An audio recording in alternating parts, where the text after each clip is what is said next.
Welcome to this week's episode of Being Human. Delighted to say I'm here with Melissa Swift, who is joining us from New York.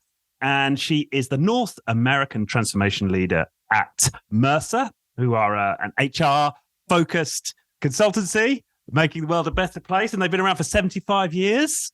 And she is also the author of this book, Work Here Now, Think Like a Human and Build a Powerhouse Workplace, which I have read before today. So, Melissa, welcome to the show.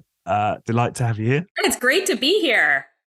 Yeah, this is going to be awesome. So, for people who've not heard of you before, could you give us a little bit of your backstory, how you ended up writing a book about building powerhouse workplaces? Yeah, absolutely. So I'm a consulting leader and a, working consultant in the room with clients every day. Basically live on these issues that we're all talking about in the workplace, right? About how do we make work both better and more productive, right? And how do we do both of those things at the same time? And also, I think a big red thread of my career is how do we do them in a way that's really supported by data and evidence too? This has been kind of a big thematic for me in past roles. I've done things like run a data-driven think tank and things like that. So it's a real passion of mine that we could kind of do this all better if, one of the key ingredients is we don't always look at the evidence. So, when I think about my work and the work that my teams do, it's really about how do we figure out what's really going on in a given workplace or workforce or both. And then how do we concretely make it better? Consulting can sometimes be accused of prolonging the problem, right? So our goal is not to do that, right? We want to actually create some unlocks. And so that's kind of what inspired the book is I always get asked by clients, where do I start? What's some real stuff I could do to get started on this journey? And that's a bit of what inspired me to actually sit down and write it all down. Excellent. So did you have a sort of data background when you started out? Yeah, no, I'm a weird combination of stuff. I was an English major as an undergraduate, and then I have an MBA in finance. Okay. So sort of both words and storytelling and data. And it's funny, my deep background, my late father was a geneticist and, a highly quantitative researcher. So I think growing up with that in the background, I really kind of have this almost religious sense about data and about the scientific method and about trying to establish the truth, right? I think truth is really important. And again, in the world of work, sometimes we kind of do a little smoke and mirrors and we're like, but it's not this, it's this. And I have a lot of those, pay no attention to the man behind the curtain moments and say, let's just look at the data, guys. What does the data tell us? Yeah. And all the way through the book, it's peppered with statistics, which, I certainly appreciated.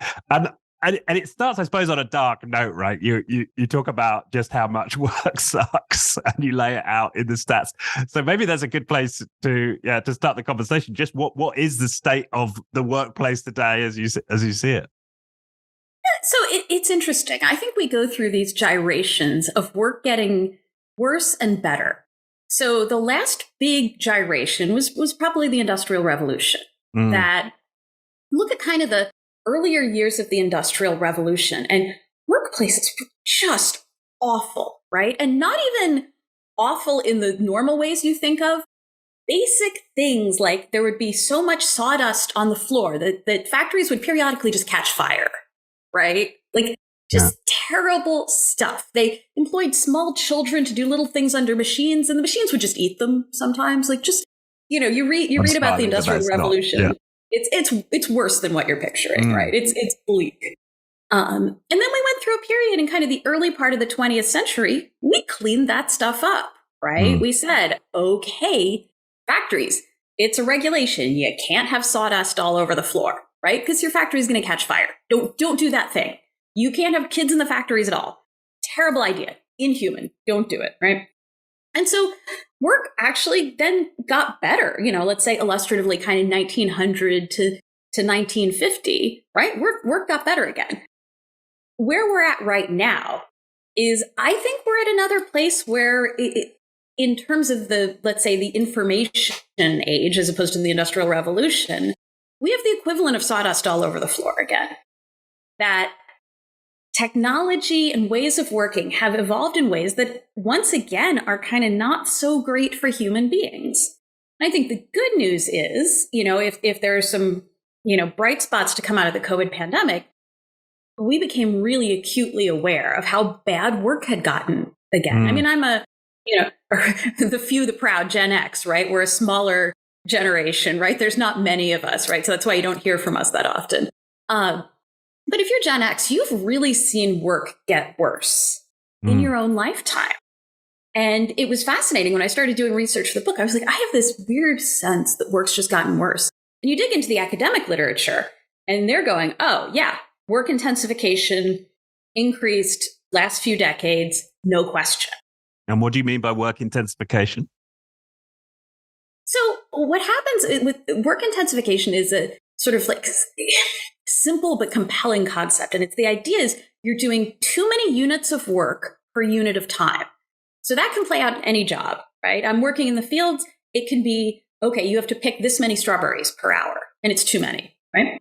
I'm, illustratively doing a consulting job.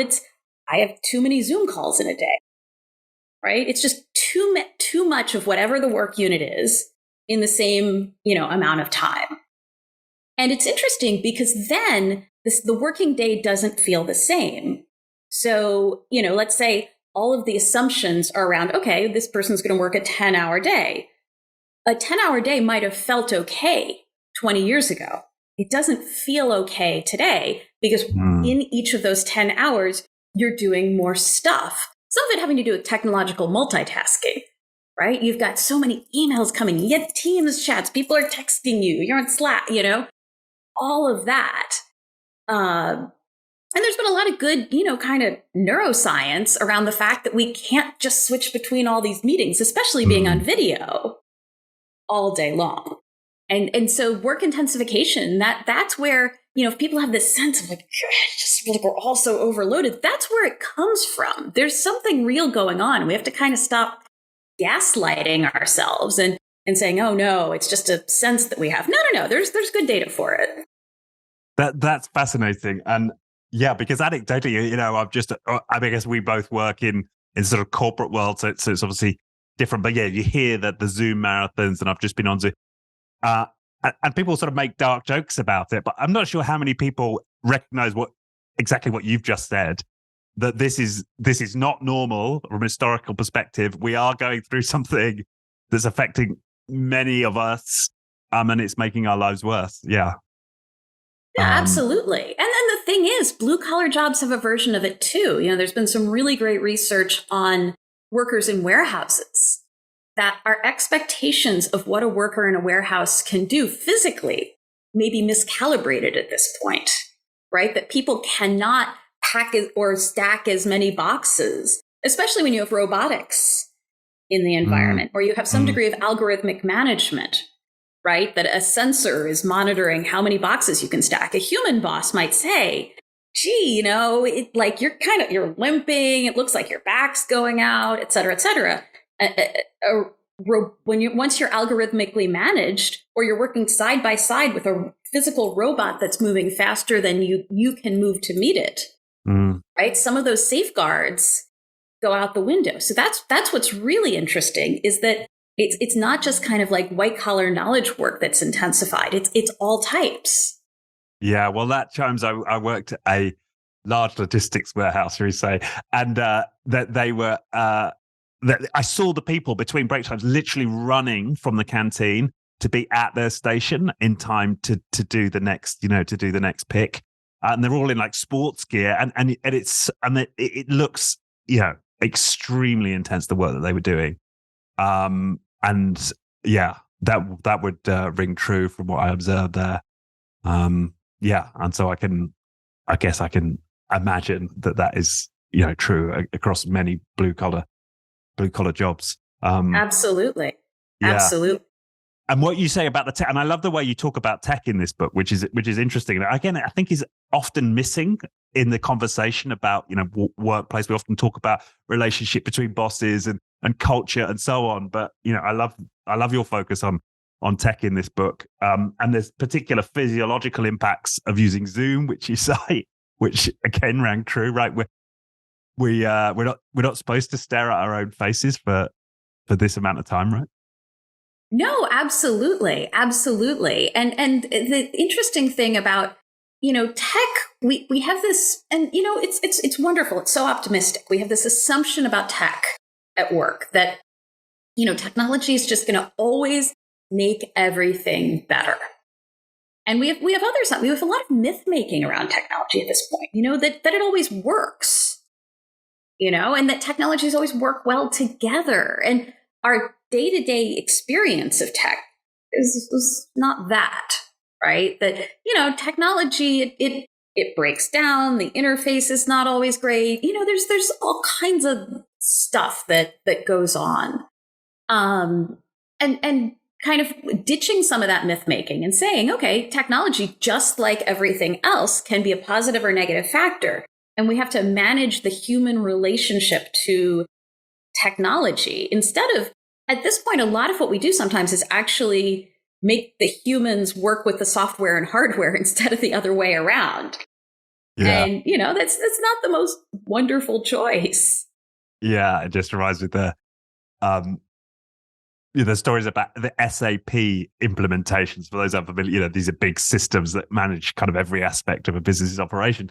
And the standard line there would be, right, don't try and change the system to meet your process. It's easier and better for you to change your process to meet the system, which, at some level is ludicrous, right? That we'd allow the technology to dictate our lives in that way. And then another stat which I like from the book, which was a Citrix study, 71% of employees found that collaboration and communication tech makes their life more complex. Absolutely. And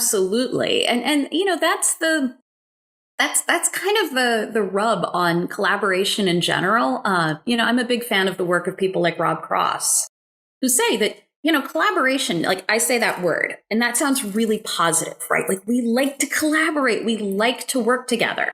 But there is such a thing as over collaboration. And collaboration technology, again, it can feel like standing in the middle of a stadium with 30,000 people shouting different messages at you all the time, particularly when a lot of times we will have multi-level conversations going and other conversations going in the background. So you might be on a call and then you've got a chat going about the call, and then you've got other emails coming in, you've got other chats coming in.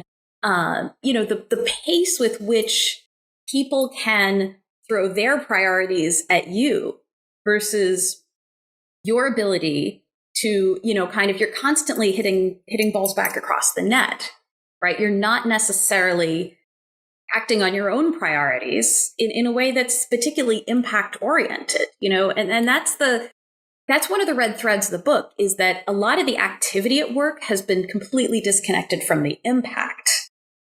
And part of what's going on with collaboration technology is exactly that. I don't want to say it's idle chatter, but it's not always outcomes driven. Right. Yeah, that makes total sense. And I'm sure loads of people can resonate that. I personally could spend my entire day just going through all of my inboxes and fill 8 hours just replying, right? Yeah. Without achieving what? But it's it can be a challenging situation to navigate because then you're like, okay, well, if I don't do that, well, how do I develop discipline to stay off these tools? And, there's no like easy answer, is there, to finding a way through that? Because our environment is stuffed with these tools. Yeah. There's some funny kind of network effects things you can do. So I've seen the piece of advice. The only thing that will concretely reduce people sending emails to you is if you send fewer emails, which is sort of a fascinating network effects finding, right? The rub there is you can only reduce it so much. right? If I could stop sending emails tomorrow, I'd still get a bunch. Right? There's a universe of the possible here. But some of it also is that the way that we emotionally cue off each other has a lot to do with it as well. That, like me, you probably feel guilt if you don't respond to someone's email in a timely fashion, right? It makes you feel bad. Yeah. That's that emotional, and some of it is that, depending on kind of how people are wired, you get these dynamics where people who have maybe a touch more empathy end up really at the mercy of over collaboration, especially technology enabled over collaboration, because they feel for all the people reaching out to them. And it's really emotionally tough and draining. And so the people who are like the emotional nerve centers of your workplace, and I think some of Rob Cross's work has shown this, end up completely drained because they're the ones who feel like they have to respond. That's fascinating, because I remember having a mentor once who was a very senior CEO, and he said to me once that, Richard, don't forget, you have no obligation to ever respond to anybody. And that was like this, and and to this day, it stuck with me. And he's absolutely right, of course. Like, we don't have no absolute obligation to reply to anyone, but it can be, and he presumably found that quite easy, just to like ignore people, right? And just be like, yeah, I can totally see it. Now, I don't know where I'm on that spectrum. I'm definitely not super sensitive where I feel like I've got to like people please and reply to everything, but I'm probably not at his level where he's just like, oh, maybe I'll reply, maybe I won't, right? We're all probably somewhere on that spectrum. Right. I'd like to get a little more indifferent, but it's a journey. Yeah, it reminds me, I had this upset a few people, but I had a guy on the show who wrote a book called The Wisdom of Psychopaths, and talked about precisely that. Like, one of the things we can learn from sociopaths and psychopaths is that sometimes it's a good thing to turn off the empathy switch for our own preservation. Yeah, absolutely. Absolutely. But the interesting thing is technology doesn't make it easy to do that sometimes, right? Like, how many, like all the jokes and memes about per my last email. It's so easy to just re-forward your email back and be like, hey, but you didn't respond to me. Nudge, nudge, nudge, nudge, nudge. Hey, did you see my ping? Right? Like, that's part of the issue, is that even when we put up appropriate boundaries, technology is set up to try to breach. Right. Yeah. It's an environment. It reminds me a little bit of the food environment, right? It takes real discipline to stay like healthy with your food, because you're constantly being offered, high fat, high sugar, options wherever you go, right? So to stay in shape is probably, look at photos of 1970s on the beach, right? And everybody's slim, right? It's much harder today to stay slim than it was perhaps 40 years ago. And perhaps equally, it's much harder to sort of have a stress-free day, let's say, than it was, a few decades back. Yeah, absolutely. So this is fascinating. What would you say? So there's the technology, which is a major factor, and presumably that also feeds the intensification, because it's a lot easier to communicate with each other and share tasks with each other. So it's much easier to fill up somebody else's stack, so to speak, with tasks. Are there any other sort of prevailing factors here that are causing work to suck? I think some of it's just cultural myth making. I do think there's something interesting about the fact that work has gotten more intensified, but also greedier. I talk about greedy work in the book, right? And that's just the work spilling out of normal work hours. Right. So it's you're getting emails and you're responding at breakfast and you're responding during dinner and you're on your laptop at night, and that on the weekends, and it's on your vacations you're replying and all that. And there is something interesting about those two things happening at the same point, started to really happen at the same point, that you got more women in more senior professional roles in the workplace. And I do wonder if there's a bit of cultural push and pull about the folks who've traditionally been in those roles holding on to them by creating working cultures that are resistant to more diverse populations. Mm.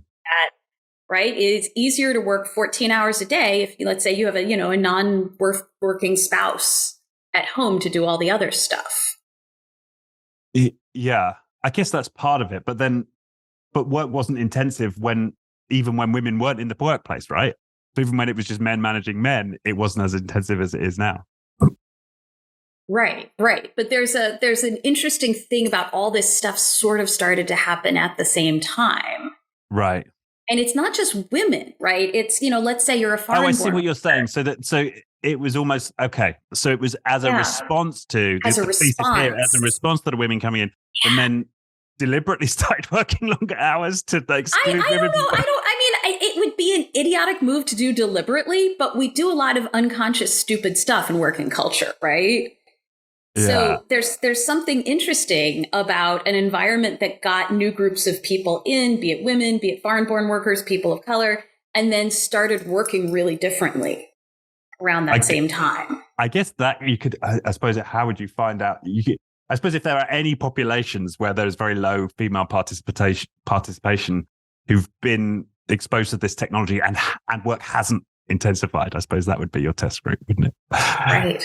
Right. Yeah. But it's a potential explanation for things like everyone's like, oh, why don't we have more women CEOs? Why we keep trying all this stuff and it doesn't work. And some of these pieces around ways of working that kind of quietly and stubbornly resist a different group of people doing it. There's something very interesting there.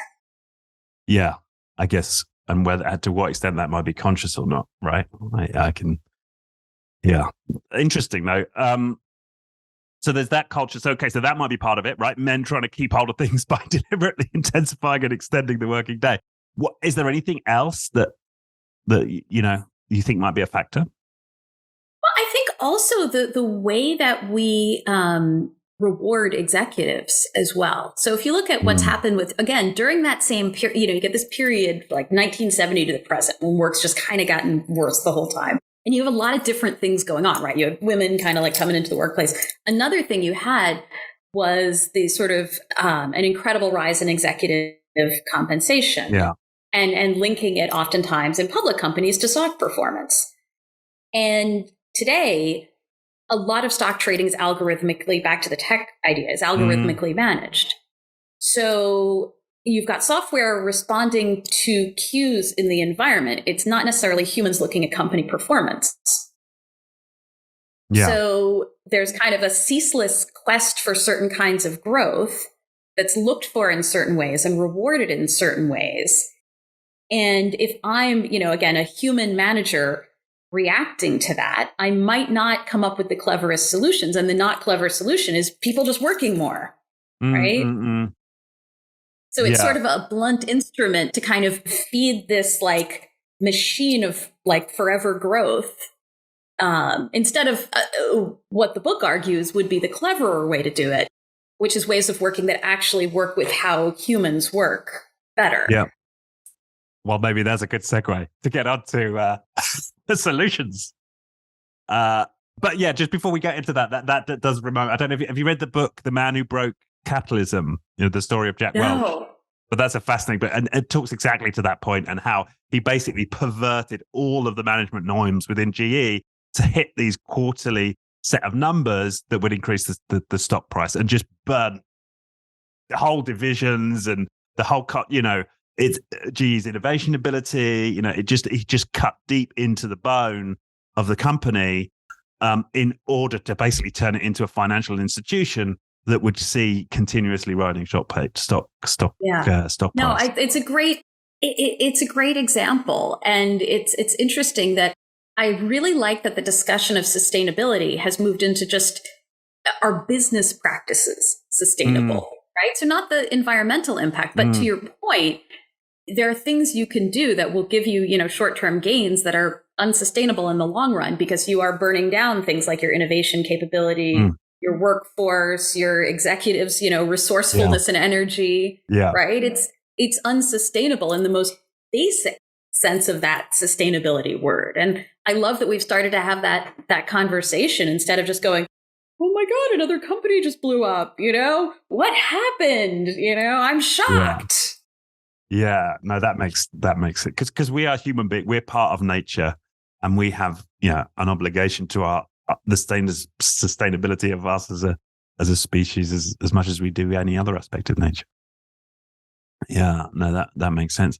So if we're looking at work practices and sustainability of work practices, what are some of the things or some of the areas that you tend to focus on?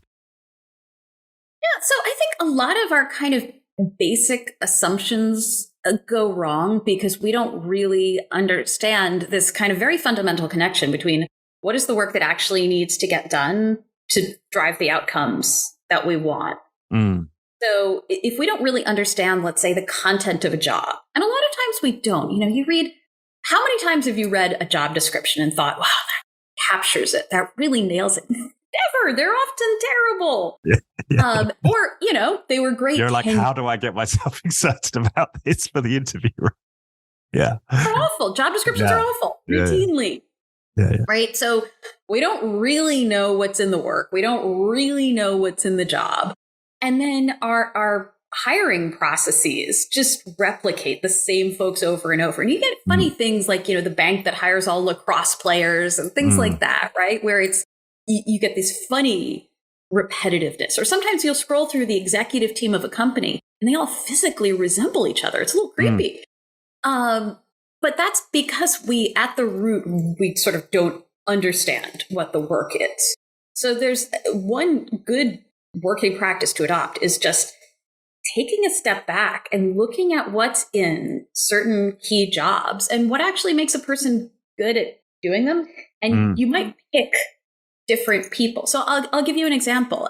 For instance, a lot of nursing job descriptions haven't been rewritten in forever. And there's a huge labor force crisis in nursing, not enough nurses.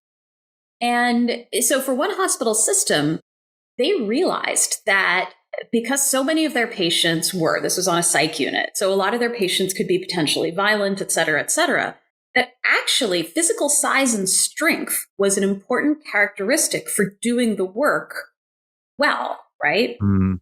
So they started to try to hire for that, but tricky. They weren't finding it in the nursing population. So what they then did was they split the job out. That what they actually needed was some nurses, but some security guards. Okay, and they went and hired security guards. And I think that's a great example of where understanding the work has this really nice flow through to a better workplace. Because no longer expecting the nurses to also be security guards, the nurses felt safer. Everybody felt safer. The patients got better care because they could select the nurses for just like being good at nursing. And you had security guards to keep people safe in the event that there was, a violent situation. I think that's a great example of just kind of go back to basics. Like, what does the job look like today? Not what it looked like 5 years ago, not what it looked like 10 years ago, not what it looked like when you, the leader of the group, were, coming up through the ranks, but what's the job today? Should it get done differently?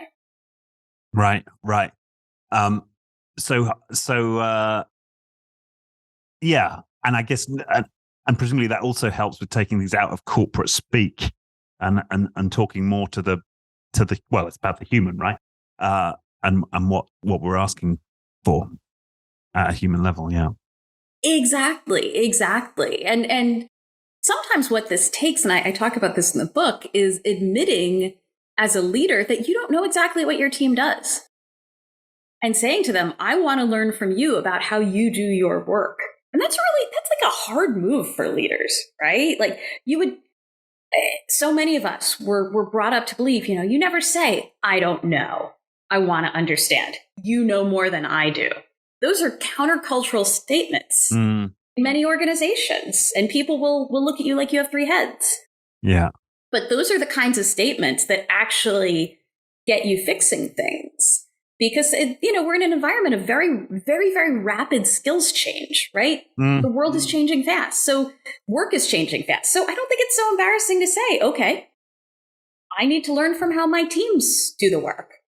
Yeah. And we've had a lot of examples on the show here of people in businesses where the team, the practice is the team hires for themselves, right? There's no like boss that has to hire. It's the team chooses their own. And I suppose that would, that would more likely result in a better fit to what that team needs at that moment in time. Rather than what the boss thinks he wants for or she wants for her team, right? Yeah. Yeah, no, that makes a lot of sense. So, okay, so the hiring, but interestingly, because what you also cite in the book, which I hadn't realized, that we spend a lot of time right now, HR departments, 20% on recruiting new versus 6 to 7% of time managing current. So presumably there's a lot to be said for what we might do in terms of managing the current workplace.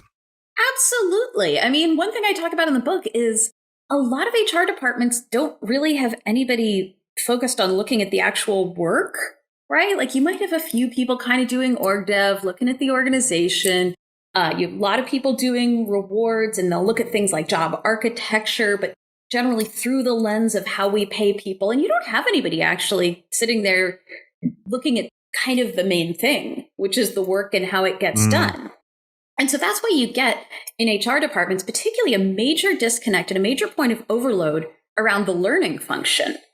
That speak to somebody in learning these days and they're getting crushed. They've got management. Our people need to learn this, right? And then they've got the grassroots business up. No, but our people need to learn this. And it's like 700 things. They just feel completely squashed. And the reason why is that nobody's kind of minding the store on what people actually need to learn, right? Because nobody's looking at the actual work. And that's a great area of opportunity for HR departments. You know, it could help shift that balance of spending all of this time on hiring new people versus just maximizing the folks you already have. I mean, we did some great research at Mercer where we actually proved that holding all other things equal, tenure is a major predictor of performance and not age, like the tenure. So, you know, the 30-year-old employee who's been there for 10 years as opposed to the 52-year-old employee who's been there for 2 years, right? So basically there's a productivity premium to just hanging on to your people, hanging on to the people you already have. Right. Which, you know, it's such a simple insight, but it actually proves out in the data. Yeah. Yeah. And and that would suggest that there's a massive missed opportunity there if HR are currently only 6 to 7% of their time is on managing the current, right? And if they're the best in, you know, one of the best things you could do is keep people. Just Yeah. No, that makes sense. What about, you know, what else? What on the technology front then? Because we're surrounded by these things. You know, you mentioned earlier, send less means less incoming. Are there other things that people can do sort of strategically in terms of their tech? Yeah, so one that we see a lot of organizations looking at right now, and if you can do a personal or even a version of this for your team, I think it's wonderful, is that there's been some good research that part of the issue is switching between different technologies. So if I'm toggling I'm on Teams and I'm on Slack and I'm texting and my email, right? That it's not just all the messages coming in, it's all the different platforms, and switching is really mentally overloading. So we are seeing organizations culling down their tech stack and saying we want people to interact with just fewer technologies during the day. So if you can do, a personal version of that, so for instance, I have a coworker who's very disciplined about the teams he works with. He wants all internal messages to come in via Teams so that his email is just clients. And I love that. I think that kind of even setting rules around what platform is for what, fantastic. I think personally, just another good thing you can do is turning off notifications. Oh, yeah. Yeah. Right. And that shifts some of the balance from I'm being told to I'm going to go look. I think it's a bit empowering. Yeah, no, that makes it. My partner, she's taken it to another level. She's bought one of these boxes you can lock your phone in. Are you familiar with those? Oh, like a Faraday cage or whatever. Yeah. Well, not but you can't open it, right? You put it on for 3 hours or 4 hours, and you could only get your phone out by smashing the box. That's brilliant. Yeah. Wow, I might get my husband one. I've not been brave enough to put my own phone in it yet, but yeah. That is the level, I think, these devices are so addictive, aren't they? It's you kind of drastic situations calls for drastic solutions. Yeah, absolutely. Absolutely. And keep in mind, any technology that you use, and, it sounds a bit Orwellian when I say it this way, but it's sort of an unintended consequences. They're all designed to maximize your engagement with them. Yeah. Right. So if everything is designed to suck you in all the time, right. And then layer on what we were talking about earlier with the kind of your emotional, feeling about, I don't want to let down the human being on the other end. Those two things together, that's what creates the situation where you do end up locking your phone in a box as honestly, a fairly reasonable response to the situation. Yeah. So simplifying the stack, potentially buying a lock for your phone, turning off notifications. Is there anything else that people are succeeding with? Yeah. So one tip that I recommend in the book, and this is so silly, is companies need to teach people how to communicate better in writing. We're going to be pinging each other all the time, be it, again, a ping in Slack, an email, whatever. Not everybody's a natural written communicator. And there's actually great research that shows that your ability to communicate in writing improves your performance at a wide array of jobs. So, if companies could do some just very basic, like, here's how to write an email that is short, clear, and unemotional. That's fantastic. And again, that's a thing you can do within your own team, right? Here's what a good email looks like. Here's a good way to ping somebody in Teams, right? That, sometimes someone will ping me and say, hi. Like,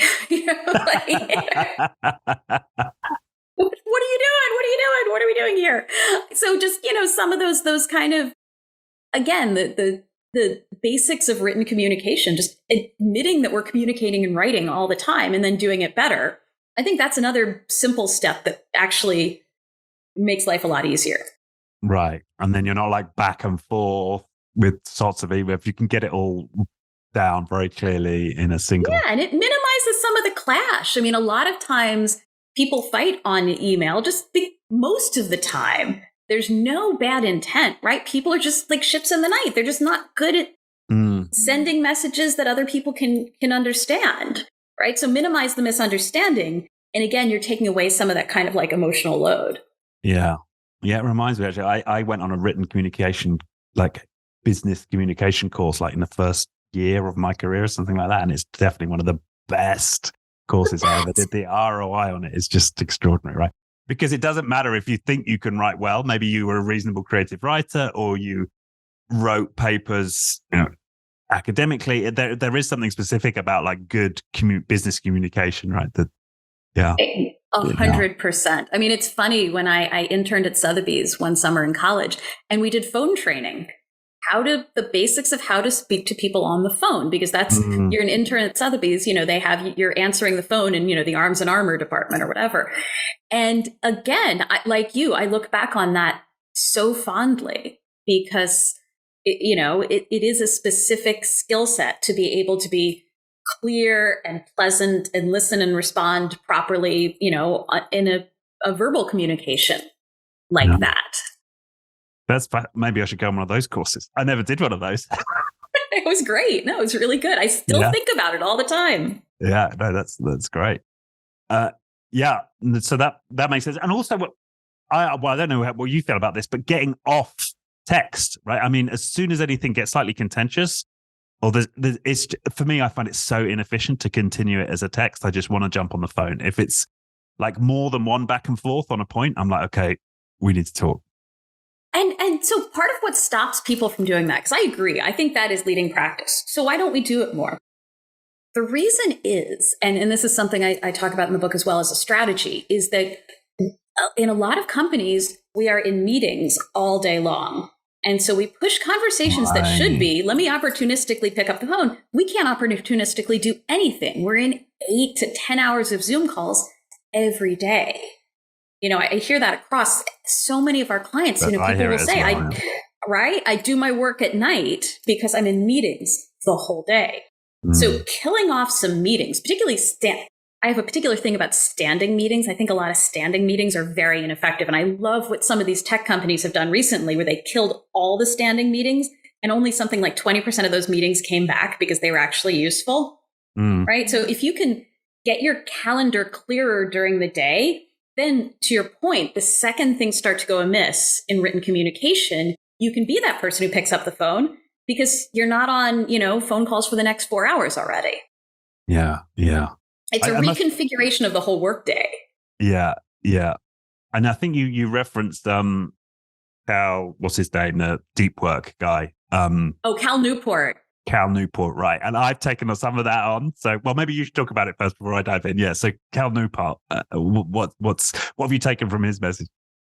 Yeah. No, I'm a huge fan of his. And I think that the emphasis on clearing deliberate space for deep work and clearing the constant interruptions that come in is absolutely critical. And it's interesting. A lot of times if I'll speak to groups of leaders and I'll say, how many folks have 1 hour free on your calendar next week? And it is shocking, right? How few hands go up.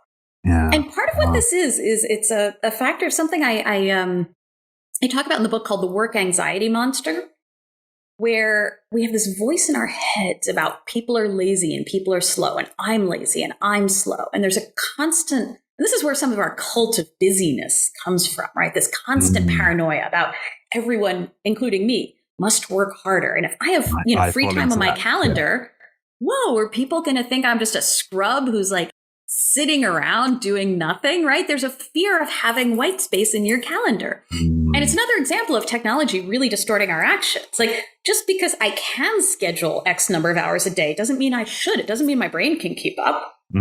Oftentimes my brain can't.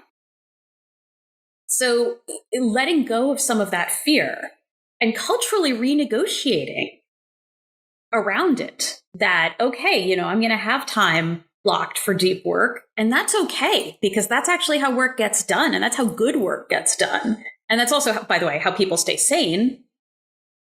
But that's, it's you got to start by renegotiating that at team level, and then all the way, sort of team by team, all the way up to the whole organization. Yeah, no, that makes so much sense. And I've been experimenting with that in my life, and not putting, as much as possible, never putting a meeting in before 12. And even with a client I was on who had this daily catch up every morning, like negotiating to only show up like 1 or 2 of those per week. So far it doesn't seem to have, I've only benefited from it. And it also means I much more regularly get to the gym on time, get to the gym each day. And for me personally, I found I've got a much better chance of starting the day well, going through my morning routines, getting some creative work done. It doesn't seem to have impacted, negatively in any other sense. Yeah. And one of the things that you've done there that I think is really powerful is you've also paid attention to your own circadian rhythms.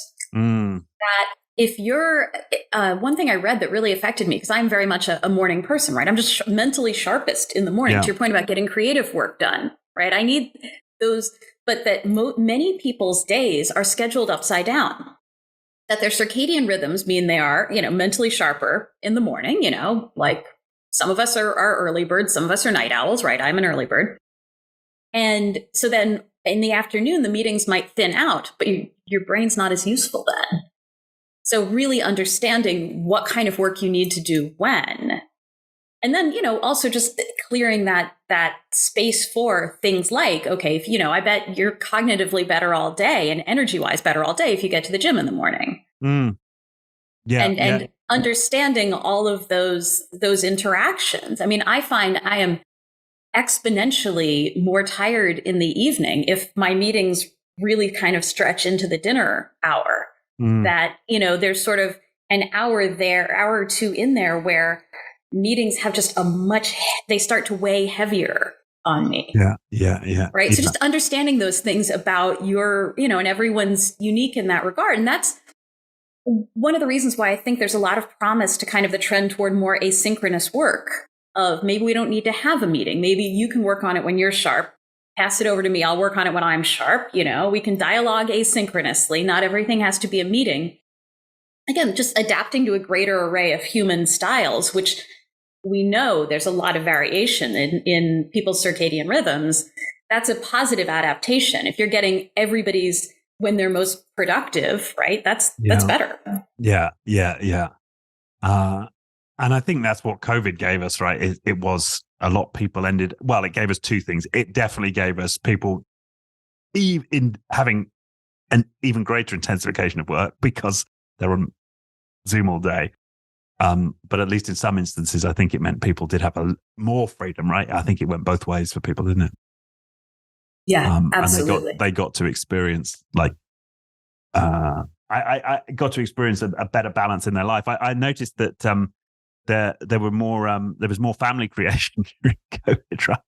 People just had more time with their partners and, felt more relaxed. And so, yeah, there wasn't that same demand of the, Yeah, I mean, I think it was a fascinating kind of global experiment in, what if we worked in ways that were a little bit different? And it's interesting now because you see this big cultural debate about when is it going to go back to normal? And there's sort of an ever louder, and there was this belief, right? If we get a recession, everything's going to go back to normal, right? And yeah. Come on, people.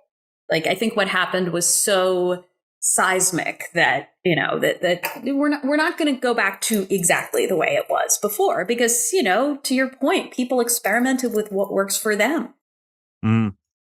Yeah, exactly. People experienced the greater freedom and very loath to give it back again, or to go back to something that had less. And of course, businesses didn't go under, right? We didn't see a massive drop off in productivity, so it's very difficult for people to make the case that, that people have to go back to that old way of working.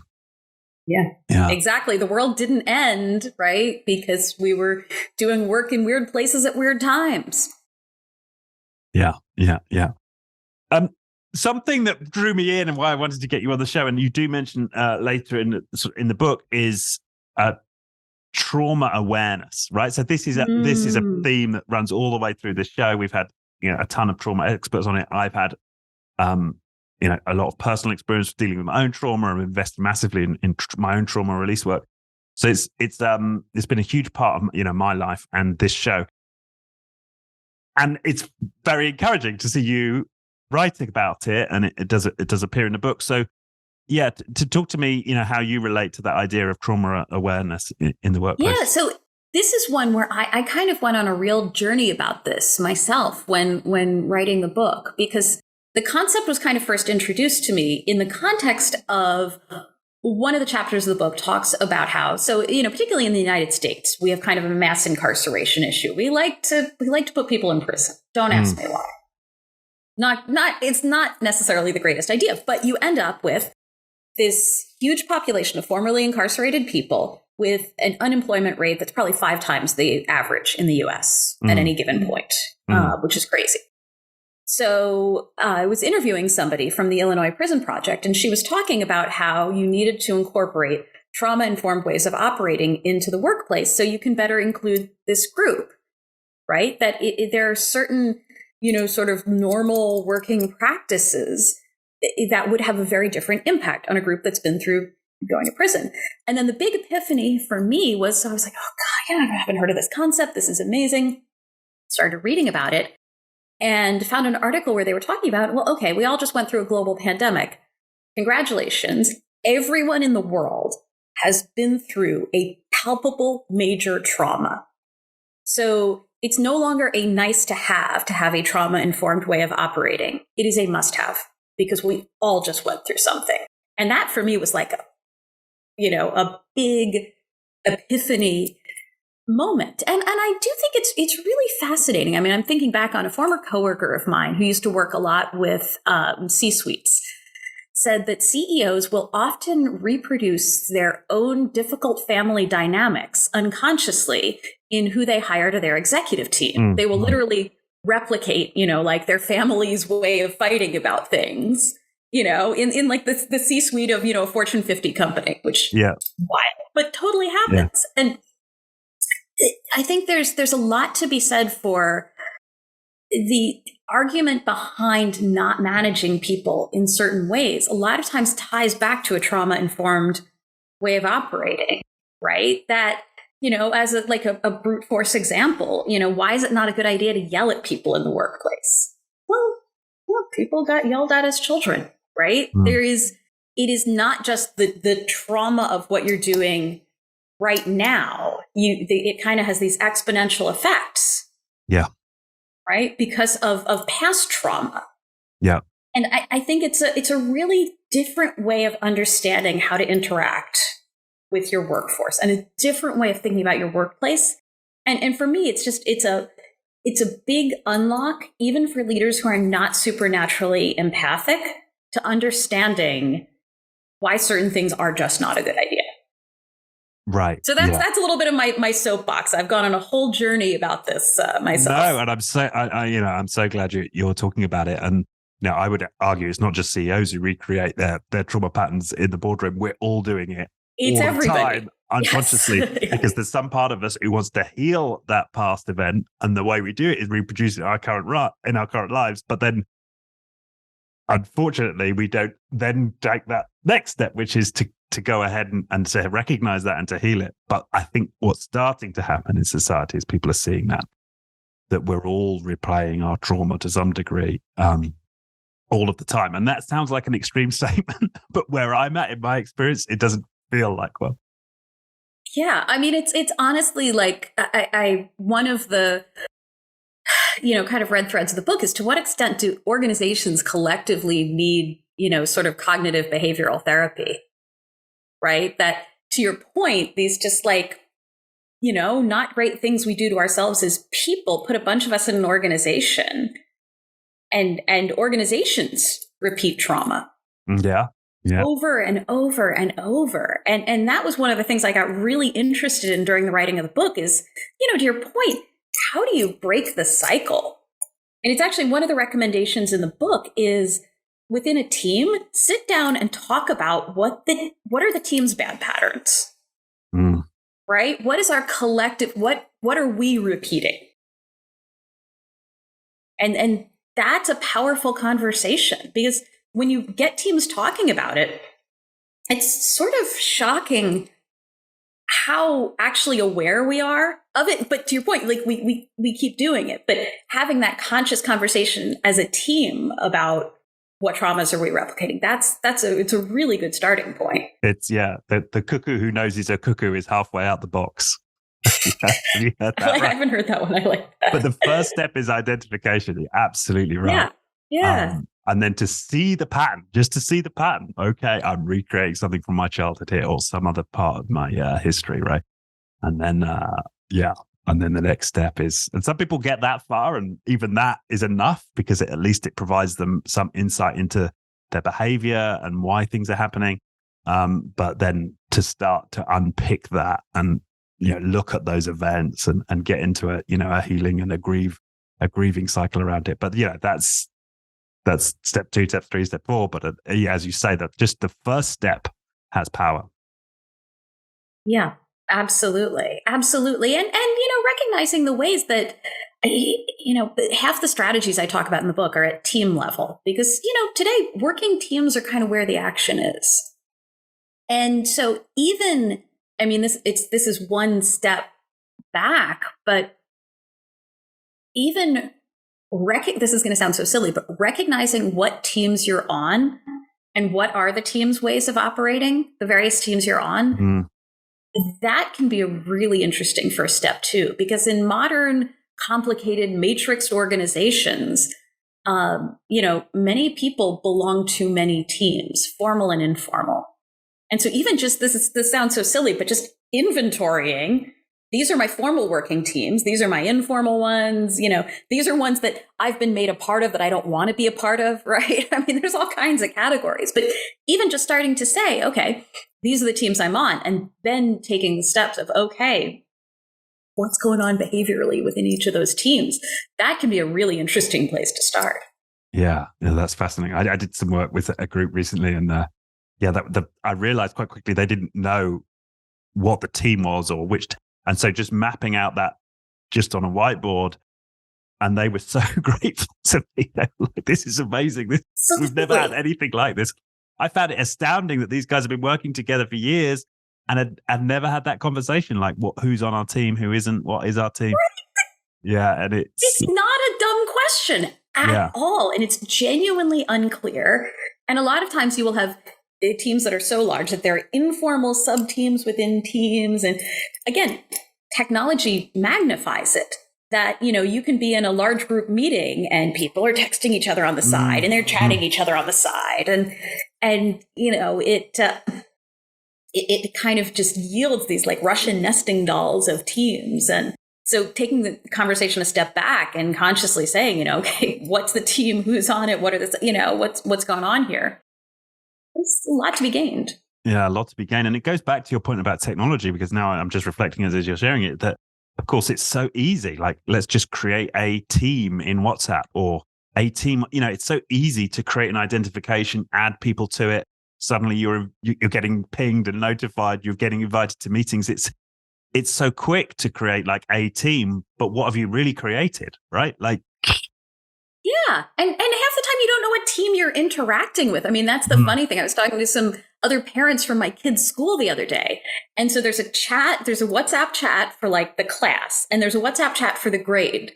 And none of us ever know like what pings are coming from which group, right.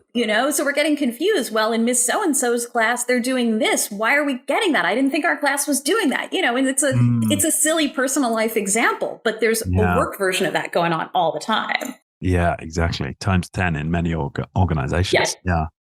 It's just this technology enables so much, and then but we as humans are sort of used to operating in certain ways. It's so far ahead in some ways of our evolution as of our biology, right?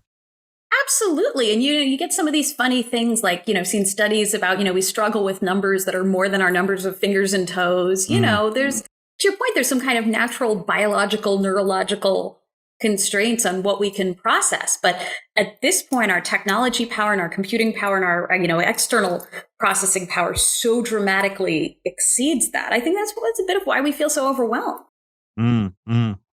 Yeah.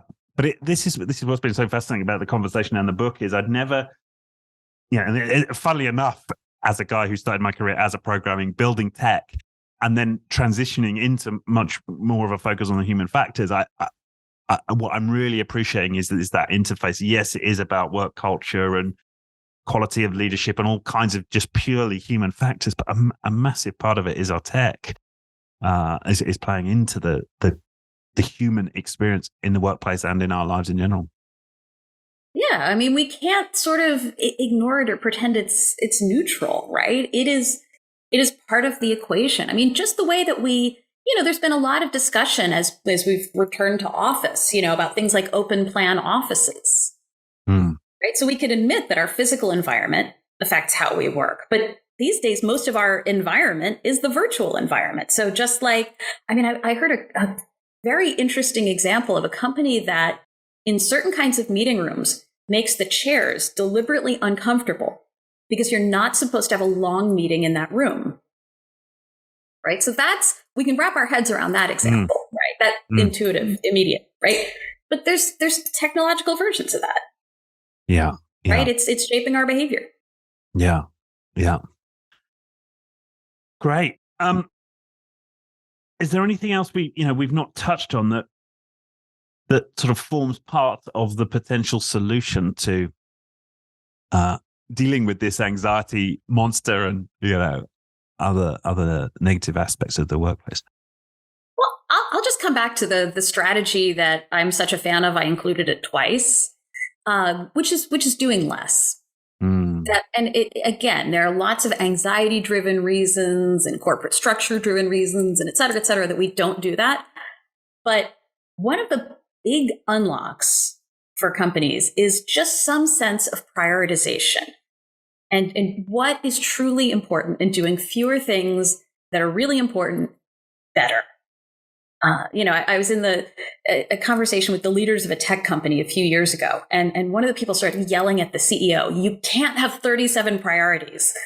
And I'm kind of, sitting there in the background, "Oh, ha, ha, ha, you're right. You can't have 37 priorities." No. They actually had 37 priorities. It was a factual statement, right? And you're going, that's wild. Yeah. And just because you can fit 37 bullet points on a slide doesn't mean you should prioritize 37 things. So it's kind of like if there's a big message that folks, can embrace, it's the less. Just pick fewer things. It solves for a lot of these issues around complexity, around overload, even the technological pieces. If I have 3 key initiatives instead of 37, okay, well, maybe I'm on, 9 Slack chats instead of 112, right?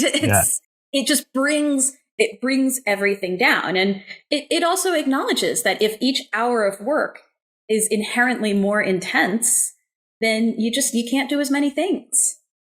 We're in this weird state of the world where we think we can do more, but we can actually do fewer.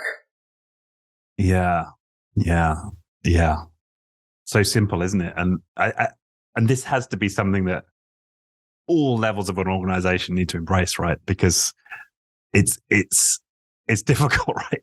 At certain levels of the organization to say, no, I only focusing on one thing, this week or this month. So yeah, but people being empowered right the way through to have singular focus. Yeah, it's interesting. We talk to clients a lot about this, about how the people sometimes who are the populations where they're seeing real attrition, oftentimes the early in career populations, are the people who, to your point, do not feel empowered to say no. Yeah. So it's like, if you truly want to retain those folks, set some organizational guardrails. Don't put it on them to say no, right? I'm 25 years into my career. I feel fine saying no. I'm good with it, right? Somebody 3 years into their career doesn't. So that's the person you have to kind of set up the protections for. The same as like getting the sawdust off the factory floor. You need to set up guardrails around those early in career workers who are in many ways the most disaffected. Yeah. Because to your point, they're not going to feel like they can say no or say, I'm going to do fewer things. It's not going to feel like an option to them. Yeah, no, that's brilliantly put. And the best example I've heard of that is, I don't know if you're familiar with Menlo Innovations in the States, but we had the CEO of those. Those guys have fully embraced, the agile way of working. And I know you've got a critique on agile in the book, which I enjoyed. But one of the ways they handle that ability for junior people to say no is they've got a big board, a physical wall. I don't know. They must presumably have a virtual version of it now, in their office. And if any of they're all basically 90% of them are software developers. If somebody comes to them and says, hey, I want you to do this, physically, those people are encouraged and empowered to walk that boss to the wall and say, okay, well, which of these tickets are you going to take off the wall so that I can put your one on the wall, right? And if that's going to cause a row, it's for you to go and, so they're creating that sort of physical ceremony almost around it. And it's become a norm for everyone, so that one person doesn't feel like it would be a major step to walk that individual to the wall. So that's the way they've solved it there. Yeah, no, I love that. And it's funny in the book, I talk about, the riddle for kids about was it like a wolf, a goat, and a cabbage in a boat crossing the river, right? And what order do you bring them over in? Because if you put the goat with the goat will eat the cabbage, and the wolf will eat the goat, and blah, blah, blah, blah, blah. But the point is, you have them all in the boat at the same time. Mm. And that's what you're talking about. I've heard that theory about how to keep your house neat as well. Every time you bring X number of objects in, X number of objects immediately have to come out. Right. Right. Yeah. Same idea as what you're describing. And I think it's very, very powerful. And it's interesting because, again, it creates, and I think what that company has done really well is created a ritual to manage the anxiety of that moment. Because the moment of I am deprioritizing that's a fraught moment, right? I am saying something is less important. And that is like the hardest thing in corporate life today. Yeah. But you're so right about the ritual, because and especially in a communal ritual, and a ritual, sort of by its nature is something everybody engages in. So that individual, programmer 1 year into their career doesn't feel like it's a big thing because they're just following the ritual that they see everybody else doing. So ritualizing those moments. Yeah. Absolutely. Absolutely. Yeah. And not, because there's, it's interesting. You think back to the roots of older work. So, agrarian work, right? Okay, if we're going to grow corn this year, right? Okay, I can't grow potatoes because there's just a limited number of hours of daylight during the harvest or whatever. There were natural constraints. What we're living in right now is a world where there are still constraints, but we don't feel or see them. Yeah. And I think that's part of the anxiety, to be honest. Yeah, that's a good point there. Right? Yeah, we and this perhaps goes back to our biology, and we are naturally dealt with physical constraints, right? We were constrained by the number of people who could fit into a room to have a meeting, right? We had all of these natural constraints in our environment, right? We were constrained by our transportation, right? It would take time to walk to the next village or whatever it might be, right? Technology removes many of those constraints dramatically. Or right? seems to. We've still got them up here. That's the interesting thing. It's like neuroscience wise, we've still got them, right? But and then we end up kind of gaslighting ourselves, Why do I feel so tired?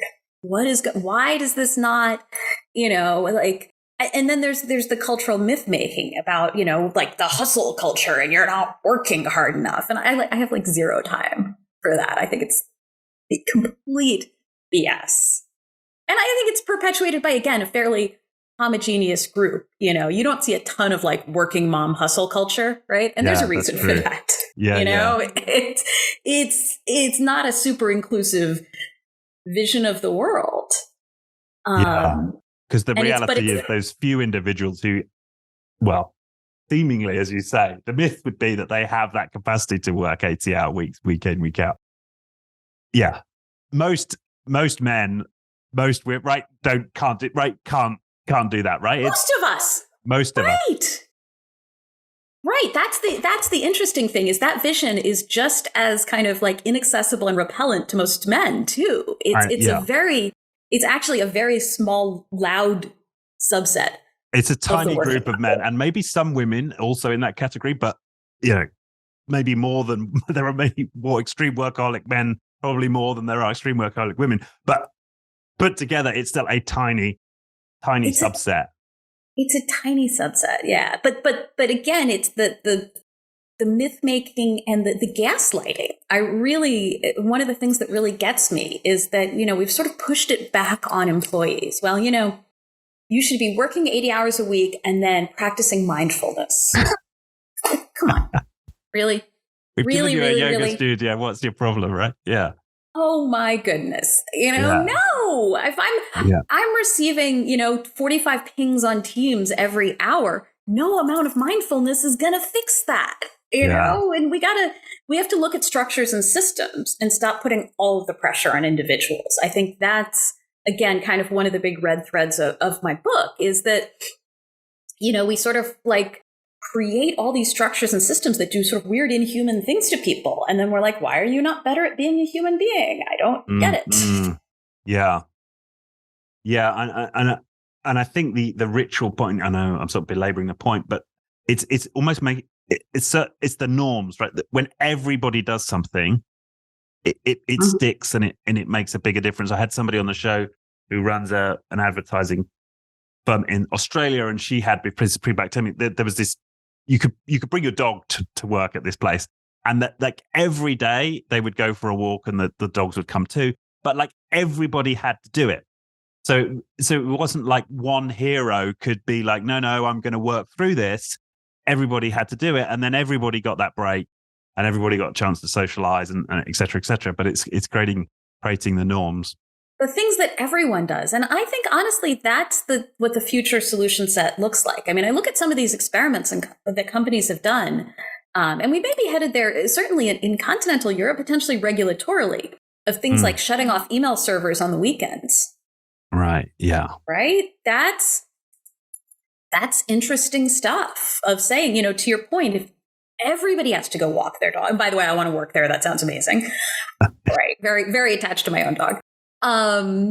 If everybody has to go walk their dog, it's not a thing anymore. And again, it's to your point, like it's taking the pressure off the individual. The individual, yeah. And I think that's my intuition as well, is where a lot of the solutions will come to is establishing, mandatory norms that kind of break the cycle, that don't allow for the myth making and the sort of that hero creation. Yeah. Because there's just again, data and evidence mitigates against it. There's a study out of Stanford that I always cite that says that up until 50 hours a week, people are productive. Between 50 and 55 hours a week, it kind of goes off a cliff. And after 55 hours a week, you're basically unproductive. You're worthless. How many professions are keyed around 70, 80, 100-hour weeks? And how much of that is just garbage time spent? Right? Yeah. Like those people are literally useless because, again, we've hit one of those invisible walls. Yeah. And when I hear that statistic, see, I hear that and I think statistically that's probably true on average for people. But I guess I'm still with, there may be outliers on both sides, though. Right? Yeah, on both sides.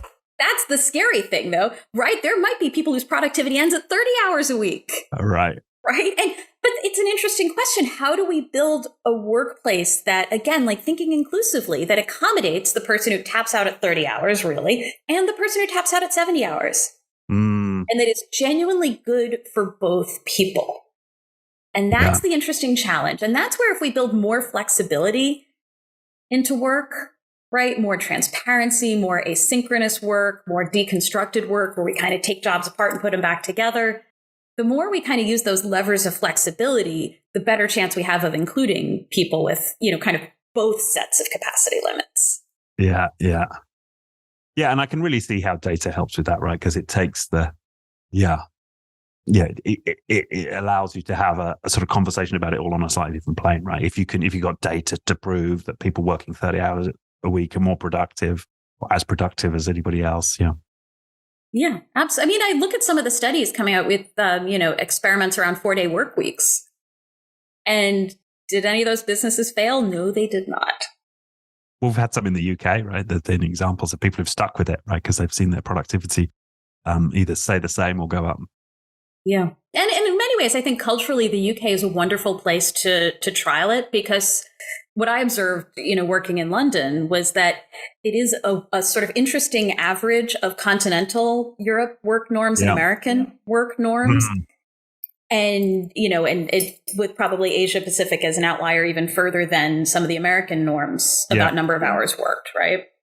And so the UK is a very interesting kind of like world average. Yes, yeah. Right? Yeah, like you're a good place to start the experiment. Yeah. Yeah, I guess it shows if the UK can do it, then Yeah, it might work, here or here, sort of. Yeah, exactly. It might work either side of it, right? Yeah, that makes sense. But yeah, I mean, but it is interesting, having done a lot of work in Europe, is that they and the US, and you see how I'm sure the same pattern of intensification has occurred there, but it's just they seem to have much stronger norms against it. Yeah. And even, you see massive variation regionally within the United States. That it's fascinating, even kind of city by city, that you get these very specific working norms that can even be distorted by things like what the traffic patterns are around the commute. And you really get these sort of super localized working norms. And that's the other interesting thing for, if you're a company that has offices in multiple cities, multiple countries, et cetera, how do you create, again, a way of working that's structured enough to be consistent, but flexible enough to, flex to some of those, like the weird stuff about, like, in California, they have to kind of get out of the office by 3:30 or they're going to sit on the, whatever freeway for 3 hours in traffic, right? You got to accommodate some of that stuff. Yeah. Yeah, which again, that ties with the title of the book, right? Work Here Now. It's like, what's happening here now? And right now. Base your approach around that. Yeah, brilliant. Okay, is there anything we've missed? Anything you want to throw in? No, this has been a great, wide-ranging conversation. Yeah, I've really enjoyed it. Thank you so much. And yes, for those who've listened and want to, how many strategies are there? There's There's 90 strategies. 90 strategies. Yep. So 45 for organizations, and 45 are things you can do with your own team, just at team level. Yeah. So there's absolutely packed with ideas. Thanks once again. So if people want to, we'll put a link to the book in the description, and it's they can find you at Mercer. Anywhere else you'd send them? Yep, I'm very active on LinkedIn and somewhat active on Twitter as well. I'm at NeSwift on Twitter. So I will find me in those places too. Awesome. All right. Well, thanks once again. It's been a wonderful conversation. Thank you. Thank you.